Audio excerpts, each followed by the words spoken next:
Бул аймак Аксы районунун чоң табар жаңы конушу. Сиздер көрүп турган бул окуучулар болсо 5 шакырым алыстыктагы мектептен сабактарын окушуп үйүнө келе жатышат. Азыр биз буларды кепке тартып беребиз. Кандайсың, жакшысыңбы? Жакшы. Азыр кайсы жактан келе жатасыңар? Мектептен келе атабыз. Мектебиңер алыс экен да, кандай кыйынчылыктар болуп атат? Көптөгөн кыйынчылыктарга учурайбыз. Мисалга алсак, суукта кыйналабыз, ар кандай грипп деген ооруларга чалдыгабыз. Дагы кандай кыйынчылыктар болот? Эми мындай ээн жер экен, толуу жер экен. Мисалы үчүн бул жерде жырткычтар да болсо керек, Албетте бар. Эртең менен атам мен мектепке чейин эмес, айылга чейин жеткизет. Ал эми кечке чейин бизди тосуп алат айылдан. Тинатин кошуна айылдагы мектепте 7-класста окуйт. Ал сабак аяктары менен жөө жалаң үйдү көздөй шашат. Анткени күн батканга чейин үйгө жетип барышы зарыл. Антпесе электр энергиянын жоктугунан үй тапшырмалар аткарылбай калышы мүмкүн. Күн барында аракет кылып ушу тапшырмабызды аткаралы дейбиз. Эгерде жетишпей калсак, конечно, фонарь менен отурабыз. Фонариктердин дагы заряды же батарейкасын тогу калбай калса, тапшырма аткара албай калабыз да. Кийин эртең мектепке барганда ошол тараптан аткарабыз.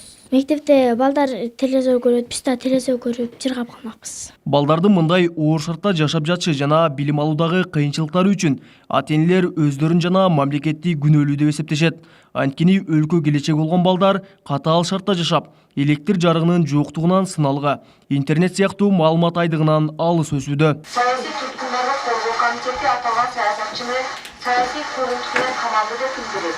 Анын ишин кайра карап чыгууга чакыртып аткан эле.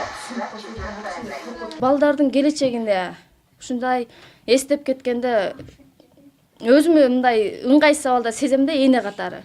Себеби булардын жаркын келечеги балалык күндөн башталат эмеспи? Эне катары өзүм да күнөөлүү сезип кетем да. Чын эле ушундай жерге келип, балдарды ушундай кылып тарбиялап атабызбы деп ойлоп кетем да. Электр энергиясынын жоктугу үй чарба жумуштарында аксатат. Чоң Табарсай конушунун айрым жашоочулары күндөн энергия алуучу жабдыктарды алышкан.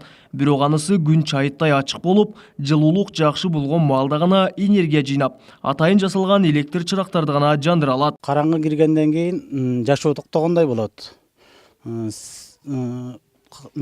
Телевизор жок.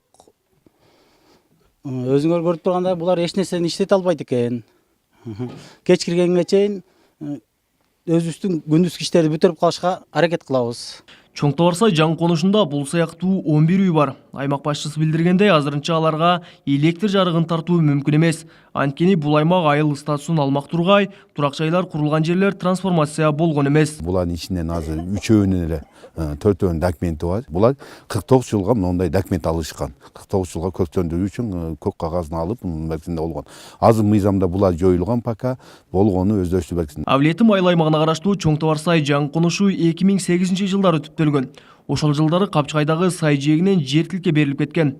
Алардын басымдуусу көрктөндүргө деп берилген аянттарга турак жай салып алганы айтылууда.